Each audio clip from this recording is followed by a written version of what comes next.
everyone, my name is Nikita Sharma. Welcome in today's class. We are exploring some fun and easy ways to improve our English by using words in a right way. Let's get started our class. So आज है हमारा week 1 day 5. उसका first sentence है Sarita and her brother are kindly helping their mother to clean the house. Firstly हम sentence को read करेंगे.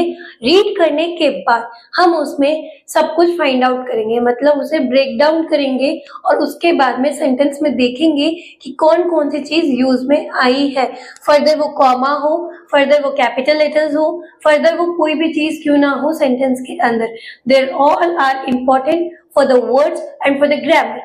So let's get started. Firstly, Sarita का first letter capital है बिकॉज जब भी आप कोई प्रॉपर नाउन का यूज कर रहे हो सेंटेंस में, इन द मिड सेंटेंस और इन द स्टार्टिंग सेंटेंस और इन एंड सेंटेंस, आप अगर किसी भी सिचुएशन में प्रॉपर नाउन का यूज कर रहे हो तो वो हमेशा कैपिटल लेटर्स में आएगा. और सेकंड थिंग, मैंने बहुत बार चीज नोटिस की है और ये चीज सबके साथ होती है कि बच्चे क्या करते हैं ना कि फर्स्ट लेटर कैपिटल होता है तो वो फर्स्ट लेटर कैपिटल लिखते हैं, but in many situations common noun है तो वो स्मॉल लेटर्स का ही यूज करते हैं, क्योंकि कॉमन नाउन जो है वो पर्टिकुलरली एड्रेस नहीं करता है, वो एक जनरल कैटेगरी को बताता है. इसलिए उस कंडीशन में हमें स्मॉल लेटर्स का, स्मॉल अल्फाबेट्स का यूज करना चाहिए. Only in the proper noun, in the proper case, उसी टाइम आपको अपने कैपिटल लेटर्स का यूज करना है. और सेंटेंस में जब सेंटेंस फिनिश होगा तो फुल स्टॉप लगाना है. ये तो हमारे सेंटेंस के माइनर चीजें होती है, ठीक है. अभी सरिता जो है वो एक नाम है, पर्टिकुलरली एक पर्सन को, एक गर्ल को एड्रेस कर रहा है, तो ये हो जाएगा हमारा प्रॉपर नाउन. ओके. और एंड हर ब्रदर यहाँ पर शो कर रहा है वो किसको, इन दोनों को ज्वाइन कर रहा है, किसको, सरिता को और ब्रदर को, इसलिए ये एज अ कंजक्शन यूज हो रहा है, ठीक है. और हर, यहाँ पर जो ये हर है, हर ब्रदर मतलब सरिता का भाई है वो, तो यहाँ पर एक रिलेशनशिप शो हो रहा है, यहाँ पर एक रिलेशनशिप को मॉडिफाई किया जा रहा है, जिसकी वजह से ये क्या हो जाएगा, पॉजेसिव एडजेक्टिव हो जाएगा. क्या हो जाएगा, पॉजेसिव एडजेक्टिव, क्योंकि यहाँ पर ये एक रिलेशनशिप को शो कर रहा है. अगेन ब्रदर है तो ये ब्रदर जो है कॉमन नाउन है, क्योंकि अगर इंडिविजुअली हम देखें तो हमें नहीं पता है कि किसका भाई है. ओके. अगेन आर भी जो है वो एक हेल्पिंग वर्ब हो गई, ठीक है, जिसे हम ऑक्सिलरी वर्ब भी बोलते हैं, जो प्रेजेंट कंटिन्यूअस में आती है. अगेन काइंडली, मैंने हमेशा बोला है अगर कुछ भी नहीं पता हो और लास्ट में एल वाई गिवन हो तो उस कंडीशन में आप समझ जाओ कि वो एडवर्ब है, ठीक है. तो यहाँ काइंडली में एडवर्ब गिवन है तो हम लोग लिख देंगे एडवर्ब. ओके. अगेन हेल्पिंग, और हेल्पिंग जो है आईएनजी वर्ड है फर्स्ट थिंग, ठीक है. सेकंड थिंग, इसको हम इंपोस्टर वर्ब में ले सकते हैं क्या, हाँ जी ले सकते हैं, क्योंकि अगर सेंटेंस को हम लोग आईएनजी हटा करके पढ़े हेल्प देयर मदर तो इसमें कोई भी चेंज नहीं होगा, हेल्प से भी ये चीज चल सकती है. और यहाँ पर ये as a main verb form नहीं कर रही है, ये एक्शन रोल नहीं कर रही है, ये सिर्फ और सिर्फ सेंटेंस को इलैबोरेट कर रही है या सपोर्ट कर रही है. उस कंडीशन में अगर हम आईएनजी हटाते हैं तो भी ये क्या रह जाएगा, सिंपल सेंटेंस में यूज हो जाएगा. तो इसको हम लोग इंपोस्टर वर्ब में काउंट करेंगे, क्योंकि अगर उसकी खुद की मीनिंग बन जाती है आईएनजी को रिमूव करने के बाद तो वो भी हमारा क्या हो जाएगा, इंपोस्टर वर्ब में इंक्लूड होगा. सो ये हमारा वर्ब है, ठीक है. देयर, उनकी मम्मा को मदद करवा रहे हैं, ठीक है, उनकी मम्मा, तो वो वापस रिलेशनशिप शो कर रहा है कि वो उनकी मम्मा है और उनकी मम्मा की वो हेल्प करवा रहे हैं, तो इसलिए ये भी पॉजेसिव एडजेक्टिव हो जाएगा. अगेन यहाँ पर है मदर, हमें नहीं पता है किसकी मदर है, क्योंकि हमने तो क्या कर दिया, ब्रेक डाउन किया है, तो मदर जो हो जाएगा वो आपका कॉमन नाउन हो जाएगा. हाँ जी. टू शो कर रहा है कि मदर और क्लीन के बीच को, तो ये हो जाती है प्रीपोजिशन. क्या हो जाती है, प्रीपोजिशन. क्लीन ऑलरेडी वर्ब है, ठीक है. द एक डेफिनेट आर्टिकल है, हाउस एक कॉमन सी चीज है, ठीक है. तो कॉमन नाउन, क्योंकि हमें नहीं पता कि इलैबोरेट वो किसको कर रहा है। तो हमने देखो सेंटेंस में कितनी चीजें फाइंड आउट कर ली। अकॉर्डिंग टू मी, अगर हम लोग ऐसे सेंटेंस को ब्रेक डाउन नहीं करते हैं तो हमें बहुत सारी डिफिकल्टीज आती है, बिकॉज हमें पता ही नहीं होता कि सेंटेंस में क्या क्या यूज हो रहा है। पार्ट ऑफ स्पीच जो हम यूज करते हैं, हम एक एक्चुअली चैप्टर को पढ़ते हैं एंड ड्रॉप कर देते हैं पार्ट ऑफ स्पीच, और जब हमें थोड़ी बहुत इंग्लिश आ जाती है तो कई बार हमें वो पार्ट ऑफ स्पीच याद भी नहीं रहती है, और अगर इस फॉर्म में आप याद करेंगे तो वो आपको आगे तक याद रहेगी। चलो अभी हम लोग कर लेते हैं हमारे answer the following questions. First question है change the common nouns to proper noun. हमें क्या करना है, जितने भी कॉमन नाउन है उनको प्रॉपर नाउन में चेंज करना है। तो कॉमन नाउन यहाँ पर क्या क्या है, पहले तो ये फाइंड आउट करेंगे हम। फर्स्ट थिंग, कॉमन नाउन है हमारा brother, okay. Again common noun है हमारा मदर, और ब्रदर के लिए हम कोई नाम यूज कर ले जिसकी वजह से वो प्रॉपर हो जाएगा, क्योंकि वो प्रॉपर एड्रेसिंग हो जाएगी उसकी। तो मैं बोल लू राहुल या अर्जुन, ठीक है। और अगर मैं कहूं मदर, तो मदर का नाम भी हम लोग यहाँ पे इंडिकेट कर सकते हैं, मीरा, या कोई भी आप नाम ले लो, ठीक है। तो आप ऐसे करके कि इसको क्या कर सकते हो, प्रॉपर नाउन में इंक्लूड कर सकते हो। हाउस है तो आप हाउस को भी बता सकते हो, जयपुर या हाउस इन जयपुर। मेरा घर कहाँ पर है, जयपुर में है, ठीक है। तो ऐसे चीजों को एड्रेस करना है। इससे एग्जैक्टली पता चल गया कि आपका घर कहाँ है, जयपुर में है, पर्टिकुलरली आपने एड्रेस कर दिया। ऐसे करके हमने 3 कॉमन चीजों को निकाल करके उनको एड्रेस करके प्रॉपर नाउन में इंक्लूड कर दिया। अब आता है second question, add adjectives to the nouns to show condition, size और क्वालिटी। आपको एडजेक्टिव यूज करने हैं नाउन्स में ताकि कंडीशन पता चल जाए, साइज पता चल जाए एंड क्वालिटी पता चल जाए, ठीक है। अब noun to show condition, condition show करनी है तो क्या हम यहाँ पर इनमें से जो नाउन्स थे हमारे उनमें चेंज कर सकते हैं? हाँ जी मैम कर सकते हैं ना, चलो करते हैं अब। तो देखो ब्रदर भी कॉमन नाउन है, मदर भी कॉमन नाउन है, तो क्या ब्रदर के साथ हम छोटा भाई लिख सकते हैं ना, यंगर ब्रदर? हाँ जी लिख सकते हैं।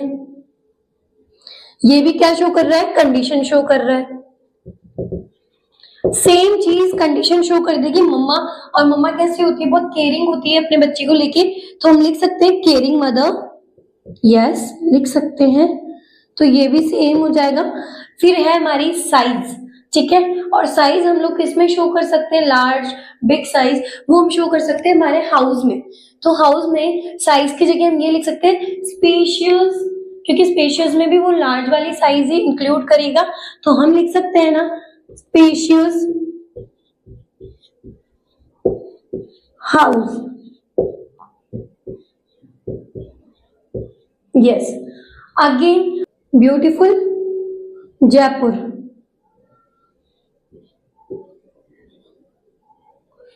तो ये हो जाएगी आपकी क्वालिटी। यहाँ पर क्वालिटी शो कर दी हमने ब्यूटीफुल जयपुर, क्योंकि हाउस तो हमने स्पेशियस में डाल दिया है, तो बचा क्या जयपुर, तो जयपुर को हमने बता दिया ब्यूटीफुल, ब्यूटीफुल सिटी है, ऐसे करके। तो यहाँ पर हमने क्या कर दिया, 2 तो कंडीशन में चेंज कर दी, वो थी मम्मा भाई वाला, देन अगेन स्पेशियस हाउस, यहाँ हमने साइज बता दी, एक नया वर्ड सीखा स्पेशियस हाउस, यहाँ हमने लार्ज और बिग का यूज नहीं किया है, एक नई वर्ड सीखा है, नया वोकैबुलरी हमने सीखी है, उनको ऐड करना सीखा। और एडजेक्टिव में अगर आपने ऐसे ऐड करना सीख लिया तो आपकी ग्रामर कहीं पर भी वीक नहीं रहेगी, कोई भी बेसिक पार्ट वीक नहीं रहेगा। ब्यूटीफुल जयपुर एक अच्छी सिटी, एक क्वालिटी ये शो कर रहा है, ठीक है। अभी नेक्स्ट क्वेश्चन पे चल लेते हैं। अब देखो third question, change the adverb to see how meaning changes. यहाँ पर आपको क्या करना है, एडवर्ब चेंज करना है, लेकिन सेंटेंस में तो ऑलरेडी गिवन है एडवर्ब, हाँ जी ऑलरेडी गिवन है, लेकिन हमें उसे रिप्लेस करके ऐसा कोई एडवर्ब लिखना है जिससे कि वो क्या हो जाएगा, मीनिंग चेंज कर देगा। तो इसके लिए रिमूव करेंगे तो हम लिख सकते हैं कि वो बहुत खुशी से, है ना, या वो बहुत ही उत्सुक होकर के वो काम कर रहे हैं, और उत्सुक के लिए हम ईगरली खुशी के लिए हम cheerfully इनका यूज कर सकते हैं। तो ऐसे कुछ एडवर्ब्स हम लोग यहाँ यूज कर सकते हैं। आप दोनों में से कोई सा भी यूज कर सकते हो, गलत नहीं होगा। अगेन है subject and predicate in the sentence. मैंने आपको प्रीवियस क्लास में सब्जेक्ट और प्रेडिकेट के बारे में बताया था कि जो सब्जेक्ट होता है वो एक्शन प्ले करता है, तो मेन सब्जेक्ट से ही शुरुआत होती है हमारे सेंटेंस की, और प्रेडिकेट वो होता है जिसमें पूरा काम हुआ है कि ये हुआ है। जैसे मैंने बोला Nikita is eating ice cream, Nikita ने आइसक्रीम को खाया, तो निकिता जो है उसने किसके ऊपर काम किया है, आइसक्रीम पे। तो निकिता तो सब्जेक्ट हो गई ना, आइसक्रीम को किसने खाया, निकिता ने खाया। तो जितना भी बच्चा है इज ईटिंग आइसक्रीम, तो वो जो इज ईटिंग आइसक्रीम है वो हमारा प्रेडिकेट हुआ, क्योंकि निकिता तो मेन सेंटेंस में मेन कैरेक्टर रोल प्ले कर रही है ना, ऐसे। तो वैसे ही सब्जेक्ट में यहाँ पर सरिता एंड हर यंगर ब्रदर हो जाएगा, क्योंकि ये लोग क्या कर रहे हैं, सेंटेंस में रोल प्ले कर रहे हैं। इन्हीं से पता चल रहा है कि सेंटेंस में हो क्या रहा है ना। तो हम लोग यहाँ लिख देंगे सरिता एंड हर यंगर ब्रदर, ये तो आपका सब्जेक्ट हो गया। एंड प्रेडिकेट जो रिमेनिंग सेंटेंस बच रहा है वो आपका सारा प्रेडिकेट हो जाएगा यहां से, आर ईगरली हेल्पिंग, बाकी सब कुछ ये आपका हो जाएगा प्रेडिकेट। समझ आया, सब्जेक्ट जो एक्शन प्ले करेगा, परफॉर्म करेगा एक्शन को, सेकंड प्रेडिकेट वो होगा जो उस एक्शन को ले रहा है, उसको वे में लेके जा रहा है। ठीक है, अभी नेक्स्ट क्वेश्चन पे चलते हैं हम लोग। Question is find the positive adjectives and connect them to the nouns they are related to. Positive adjectives कौन से थे हमारे, पहले तो ये देखो हर और देयर। ठीक है, तो अभी हम लोग पहले लिख लेंगे हर और देयर। अभी नाउन्स जो थे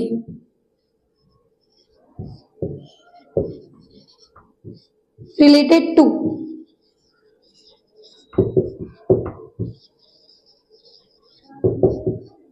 अब किसी से तो रिलेट करेंगे ये, और ये किससे रिलेट कर रहे हैं, हर यहाँ पर सरिता मतलब उसके भाई से रिलेट हो रहा है।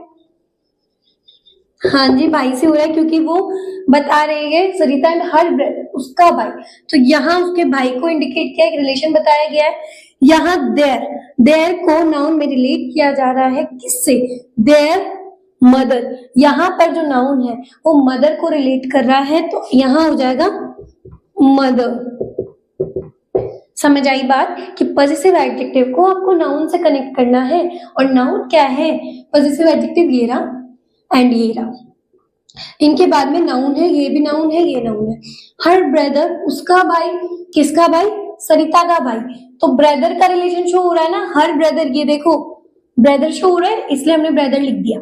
अगेन देयर है, देयर यहाँ है, और देयर के साथ में मदर है, और मदर रिलेशनशिप शो कर रही है, फर्स्ट थिंग। सेकंड थिंग, वो नाउन है तो वो अपना एक पॉजिटिवनेस दिखा रही है, इसलिए हमने यहाँ पर उसको मदर के साथ में इंट्रोड्यूस किया है। ठीक है, again next question, find the impostor verb. और impostor verb in the starting class मैंने आपको बताया था कि हेल्प जो है यहाँ सिर्फ एक ऐसा वर्ब है जो कि हमें क्या शो कर रहा है, इंपोस्टर वर्ब वाली मीनिंग दे रहा है, क्योंकि आर हेल्पिंग, इसमें अगर आप आईएनजी हटा देते हो तो क्या सेंटेंस में कुछ चेंज होगा, हेल्प देयर मदर, कोई चेंज नहीं है।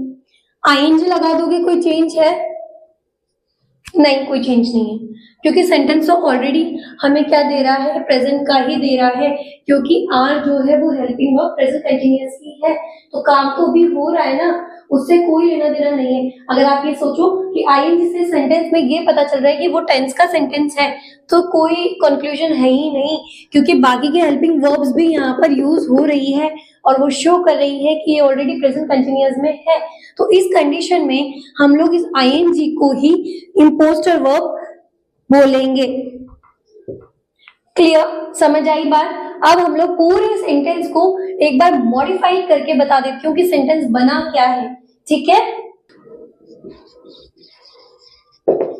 Modified sentence.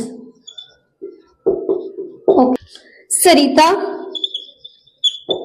एंड सेम रहेगा हर ब्रदर। ब्रदर में हमने प्रॉपर नाउन किया था तो उसका नाम लिख देंगे अर्जुन। आर सेम रहेगा। फिर हमने एडवर्ब को चेंज किया था ईगरली से। फिर हेल्पिंग, देयर। मदर से पहले हमने एक एडजेक्टिव लगाया था, वो था हमारा कैरिंग मदर। उसके बाद में क्लीन। अब यहां पर हम लोग ये जो था देयर, क्योंकि अब ये सारा तो प्लूरल फॉर्म में आ गया, तो इसको बोल सकते हैं हम लोग उनका घर। तो यहां लिख सकते हैं their, okay, as a possessive adjective, their spacious house. ठीक है, लेकिन हमने तो जयपुर ब्यूटीफुल इनका भी यूज किया था। हाँ, तो क्या दिक्कत है, इन ब्यूटीफुल जयपुर। समझ आई बात। यहां हमने इसलिए इसको चेंज कर दिया क्योंकि अब बात हो रही है इन तीनों को लेकर के इस हाउस के बारे में। तो देयर हाउस उनका घर हो गया ना, तो इसको हमने पॉजेसिव एडजेक्टिव में चेंज कर दिया। तो अब बात समझ आई।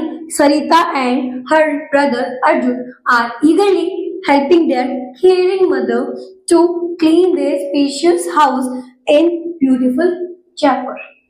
ठीक है, मॉडिफाइड सेंटेंस समझ आया, मेन जो सेंटेंस गिवन था वो समझ आया, कितना चेंज हो गया सेंटेंस में ये भी समझ आ गया।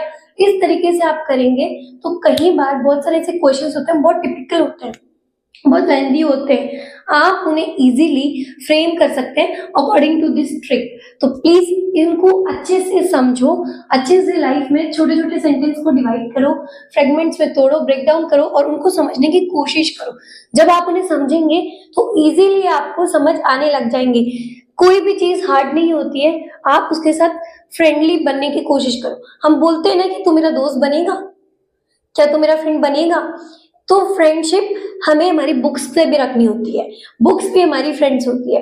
ये जो वर्ड्स है ये भी हमारे फ्रेंड्स है, क्योंकि हमें पता चल रहा है ना कि अब इन्हें कहाँ यूज करना है। हमें पता होता है ना कि मम्मा के जो नानी का घर है, ठीक है, हमारे ग्रैंड पेरेंट्स का घर जो होता है वहां मेरे अलग दोस्त है, मेरे यहाँ दोस्त अलग है, स्कूल में मेरे फ्रेंड्स अलग है, लेकिन मुझे किसके साथ क्या बात करनी है, कब करनी है, वो तो आप लोग ही डिसाइड करते हो। हाँ जी, आप लोग डिसाइड करोगे ना। वही चीज है, जैसा आप अपनी रियल लाइफ में चेंजेस रखते हो, डिसाइडेशंस रखते हो, वैसे ही आपको अपने सब्जेक्ट्स में डिसाइडेशन रखनी है, कमांड रखनी है और चीजों को फन में और क्रिएटिव वे में सीखना, ताकि वो आपको हेल्प कर सके। रिमेंबर, हर एक चीज सिर्फ और सिर्फ प्रैक्टिस से आती है। अगर आप प्रैक्टिस करोगे तो आप इन सेंटेंस को आराम से कर लोगे, क्योंकि कोई चीज हार्ड नहीं होती है। Everything is easy when you are going to start it. जब आप उसे स्टार्ट करेंगे तब वो आपके लिए इजी होगी, क्योंकि बैठ के सोचने से तो हर एक चीज कैसी होती है, कठिन होती है, हार्ड होती है और डिफिकल्ट लगती है कि मुझसे नहीं होगी, मैं नहीं कर सकता। बट आप सब कुछ कर सकते हो, बस एक बार बैठो, सेंटेंस ढूंढो और उसे फाइंड आउट करो, क्योंकि कोई भी चीज जब तक आप शुरू नहीं करेंगे तब तक वो सिर्फ और सिर्फ आपको कठिन लगेगी, लेकिन जैसे आपने उसे शुरू किया वो आपके लिए एकदम इजी हो जाएगी। सो आज की क्लास यही ओवर करते हैं। आई होप आपको ये चीज समझ आई होगी। अगर अच्छी लगी हो तो प्लीज मुझे कमेंट करके बताएं, और अगर वीडियो बहुत इंफॉर्मेटिव लगा हो तो please subscribe my channel and press the bell icon, ताकि आपको मेरी वीडियोस की लेटेस्ट नोटिफिकेशंस मिलती रहे। Thank you so much. Stay soon, stay happy, have a very good day.